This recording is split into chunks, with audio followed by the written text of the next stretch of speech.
DC ವಿರುದ್ಧ ಮತ್ತೊಮ್ಮೆ ತಿರುಗಿ ಬಿದ್ದಿದ್ದಾರೆ ಪ್ರತಿಭಟನಾ ನಿರತ ನೌಕರರು. ಏನು ಅಲ್ಲಿ ಪ್ರತಿಭಟನೆ ಮಾಡ್ತಾ ಇದ್ದಾರೆ ತುಮಕೂರು ಜಿಲ್ಲಾಧಿಕಾರಿ ಕಚೇರಿಯ ಎದುರು. ಅವರು ಡಿಸಿ ವಿರುದ್ಧ ಮತ್ತೊಮ್ಮೆ ತಿರುಗಿ ಬಿದ್ದಿರೋದು. ಡಿಸಿ ಕಚೇರಿ ಮುಂದೆಯೇ ಪ್ರತಿಭಟನೆಯ ವೇಳೆ ಹೈ ಡ್ರಾಮಾ ನಡೆದೋಗಿದೆ. ತಹಶೀಲ್ದಾರ್ ಮೋಹನ್ ಕುಮಾರ್ ಮಾತಿಗೆ ಆಕ್ಷೇಪವನ್ನ ವ್ಯಕ್ತಪಡಿಸಿದ್ದಾರೆ. ಪ್ರತಿಭಟನಾಕಾರರು ಹಾಗೆ ತಹಶೀಲ್ದಾರರ ನಡುವೆ ಈ ಸಂದರ್ಭದಲ್ಲಿ ಮಾತಿನ ಚಕಮಕಿ ಕೂಡ ನಡೆದಿದೆ. ಜಿಲ್ಲಾಧಿಕಾರಿ ವಿರುದ್ಧವೇ ಘೋಷಣೆಗಳನ್ನು ಕೂಗಿ ಆಕ್ರೋಶವನ್ನ ಹೊರಹಾಕಿರುವಂಥದ್ದು. ಬಿಎಲ್ಒ ಭುವನ ಅವರ ಸಾವಿನ ಬೆನ್ನಲ್ಲೇ ವಿಎಗಳ ಕಿಚ್ಚು ಕ್ಷಣ ಕ್ಷಣಕ್ಕೂ ಹೆಚ್ಚಾಗ್ತಾ ಇದೆ. ನಿನ್ನೆ ಸಂಜೆಯಿಂದಲೂ ಕೂಡ ಪ್ರತಿಭಟನೆಯನ್ನು ಮಧ್ಯರಾತ್ರಿಯಿಂದಲೂ ಮಾಡ್ತಾ ಇದ್ದಾರೆ. ಪ್ರತಿಭಟನೆ ಅಹೋರಾತ್ರಿ ಧರಣಿಯನ್ನ ಮಾಡ್ತೀವಿ, ಭುವನ ಅವರ ಸಾವಿಗೆ ನ್ಯಾಯ ಸಿಗಬೇಕು ಅನ್ನೋದು ಅವರ ಆಗ್ರಹ.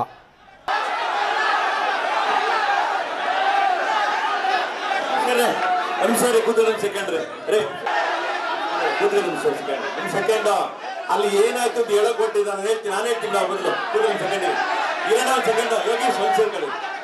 ಇಲ್ಲ ಹೇಳ್ತೀನಿ, ಮಾತಾಡಕ್ ಇಲ್ಲಿ ಸರ್ ಸಾಹೇಬ್ರೆ ಒಂದ್ಸರಿ ಸಾಹೇಬ್ರೆ ಒಂಚೂರು ಒಂದ್ಸರಿ ಸಾಹೇಬ್ರೆ ಯೋಗೀಶ್ ಇಲ್ಲಿ ಎಲ್ಲ ನಮ್ಮವ್ರ ಅಲ್ವೇನು ಯಾರನ್ನ ಜಗಳ ಆಡ್ತೀರಿ? ಈಗ ಯಾರು ಬೇರೆ ಯಾರನ್ನ ಜಗಳ ಕೊಟ್ಟಿದ್ದೀರ ನೀವು?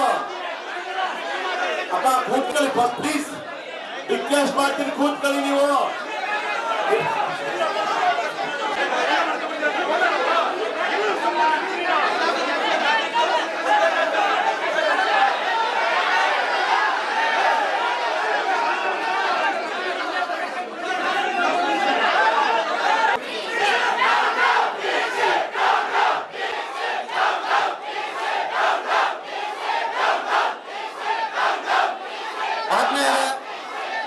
ಸೈಲೆಂಟ್ ಆಗಬೇಕು.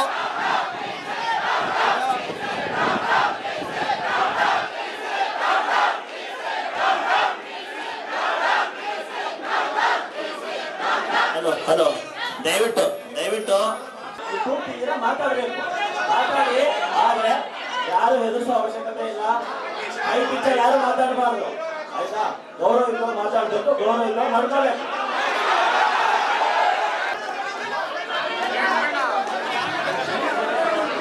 ಸ್ನೇಹಿತರೆ, ಒಂದು ನಿಮಿಷ ದಯವಿಟ್ಟು ಯಾರು ಜೋರಾಗಿ ಮಾತಾಡ್ತಾರೆ ನೀವು ಮಾಡ್ತೀರಿ.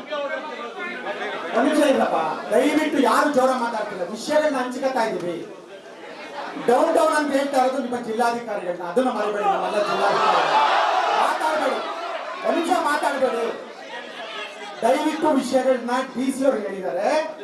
ನಿಮಗೆ ಯಾವುದೇ ಕಾರಣಕ್ಕೂ ಮೀಟಿಂಗ್ ಕರೆಯೋದಿಲ್ಲ ಅಂತ ಹೇಳಿರೋದೇ ರಜಾ ದಿನಗಳಲ್ಲಿ ನಿಮ್ಮನ್ನ ಯಾರನ್ನೂ ಕರೆಯಲ್ಲ ಅಂತ ಹೇಳಿದ್ರು. ಅರ್ಥ ಮಾಡ್ಕೊಳ್ಳಿ, ಅದನ್ನ ನಿಮಗೂ ಗೊತ್ತಿದೆ. ದಯವಿಟ್ಟು ಬರದಲ್ಲಿ ಎಲ್ಲರೂ ಟೀಮ್ ಇದೆ, ಒಗ್ಗಟ್ಟಿದೆ, ಅದಕ್ಕೆ ಗೌರವಿಸ್ತೀವಿ. ಆದ್ರೆ ಅವ್ರು ಹೇಳಿದ ಮಾಹಿತಿರು ನಿಮಗೆ ಮಾಹಿತಿ ಇರಲಿ. ಮೀಟಿಂಗ್ ಕರೆಯಲ್ಲ ಅಂತ ಹೇಳಿದಾಗ ಮೀಟಿಂಗ್ ಕರೆಯಲ್ಲ ಅಷ್ಟೇ ನಾವು ಹೇಳ್ತಾ ಇರೋದು. ಜಿಲ್ಲಾಧಿಕಾರಿಗಳು ಕರೆಯತಕ್ಕಂಥದ್ದು ಎಸಿಗಳನ್ನ ತಹಸೀಲ್ದಾರ್ಗಳನ್ನ, ಅದು ಬಿಟ್ಟು ಬೇರೆ ಇಲ್ಲ. ಇದು ನಮ್ಮ ಜಿಲ್ಲೆಗೆ ಸೀಮಿತವಾಗಿ ಜಿಲ್ಲಾಧಿಕಾರಿಗಳು ಹೇಳಿದ್ದಾರೆ. ಆ ಕಾರಣಕ್ಕೆ ನಿಮ್ಗೂ ವಿಷಯ ಹಂಚ್ಕೊಂಡಿದ್ದೀವಿ. ಇದು ಬಿಟ್ಟು ದಯವಿಟ್ಟು ಆ ಪದಗಳನ್ನ ಆಡಬೇಡಿ. ಇದೇ ಜಿಲ್ಲಾಧಿಕಾರಿ, ಅದಕ್ಕೆ ಗೌರವ ಇದೆ ಸರ್, ಗೌರವ ಇದೆ ಸರ್. ನೀವು ಯಾರು ಹೊರಗಡೆರೋ ಆ ಹೆಣ್ಣು ಮಗುನ ನೋಡಿಲ್ವಾ? ನಾನು ತುಮಕೂರು ತಹಸೀಲ್ದಾರ್ ಇದ್ದಾಗ ಹತ್ರದಿಂದ ಬಂದಿದ್ದೀನಿ. ನಾನು ನಿಮಗೆ ಮಾಹಿತಿ ಇದೆ, ನಿಮ್ ಜಿಲ್ಲೆಯಲ್ಲೇ ಇರ್ಬೋದು, ನನಗೆ ಗೊತ್ತಿದೆ. ಆ ಗೌರವನು ನಮಗಿದೆ. ದಯವಿಟ್ಟು ಅರ್ಥ ಮಾಡ್ಕೊಳ್ಳಿ. ಜಿಲ್ಲಾಧಿಕಾರಿಗಳು ಹೇಳಿರೋ ವಿಷಯನ ಹಂಚ್ಕೊಂಡಿದ್ದೀವಿ, ಅದಕ್ಕೆ ಗೌರವ ಇದೆ, ಗೌರವಿಸಿ ದಯವಿಟ್ಟು. ನಾವ್ಯಾರು ಅವನು ಅಂತ ನಿಮ್ಮನ್ನ ದಬ್ಬಾಳಿಕೆಗೂ ಬಂದಿಲ್ಲ. ನಿಮ್ಮ ಜೊತೆ ನಾವು ಕೂತಿದ್ದೀವಿ, ನಿಮ್ಮ ಜೊತೆಗೆ ನಾವು ಇರ್ತೀವಿ. ಆ ಕಾರಣಕ್ಕೆ ಹೇಳ್ತಾರ ನಾವು ನೆನ್ನೆನೂ ಇದ್ವಿ. ನಿಮಗೆ ಮಾಹಿತಿ ಇದೆ. ನೀವು ಒಬ್ಬೊಬ್ರು ಇಲ್ಲಿರೋರು ನೀವೇನು ನಾವೇನು ಇಲ್ಲಿರೋರೇನು ಅಂತ ಚೆನ್ನಾಗಿ ಗೊತ್ತಿದೆ. ಹೊರಗಡೆ ಗೊತ್ತಿಲ್ಲದೆ ಇರ್ಬೋದು, ಬಟ್ ಎಲ್ಲರೂ ಗೌರವಿಸ್ತೀವಿ. ಜಿಲ್ಲಾಧಿಕಾರಿಗಳು ಹೇಳಿರೋ ಮಾಹಿತಿ ತಲುಪಿಸಿದೀವಿ, ದಯವಿಟ್ಟು ಅದು ಗೌರವಿಸಿ. ನಿನ್ನೆ ರಾತ್ರಿಯಿಂದಲೂ ಅಹೋರಾತ್ರಿ ಧರಣಿಯನ್ನ ಮಾಡ್ತಾ ಇದ್ದಾರೆ. ಭುವನ ಅವರ ಸಾವಿಗೆ ನ್ಯಾಯ ಸಿಗಬೇಕು. ಹಾಗೆ ವಿಎಗಳದ್ದೊಂದಷ್ಟು ಬೇಡಿಕೆಗಳು ಕೂಡ ಇರುವಂಥದ್ದು. ರಜೆ ದಿನಗಳಲ್ಲಿ ಕೆಲಸ ಮಾಡಬೇಕು ಅಂತೇಳಿ ಹೇಳ್ತಾ ಇದ್ದಾರೆ. ನಮಗೆ 1 ತಿಂಗಳ ಕಾಲಾವಕಾಶವನ್ನು ಕೊಟ್ಟಿದ್ದಾರೆ, ಅದು ಸಾಕಾಗೋದಿಲ್ಲ. ನಮ್ಮ ಮೇಲೆ ಒತ್ತಡ ಹೆಚ್ಚಾಗ್ತಾ ಇದೆ. ಬೆಳ್ಳಂಬೆಳಗ್ಗೆ ಬರಬೇಕು ಕರ್ತವ್ಯಕ್ಕೆ ಅಂತ ಹೇಳ್ತಾರೆ. ಈ ಥರ ಬರುವಾಗಲೇ ಭುವನ ಅವರು ಆಕ್ಸಿಡೆಂಟ್ ಆಗಿ ಮೃತಪಟ್ಟಿರುವಂಥದ್ದು.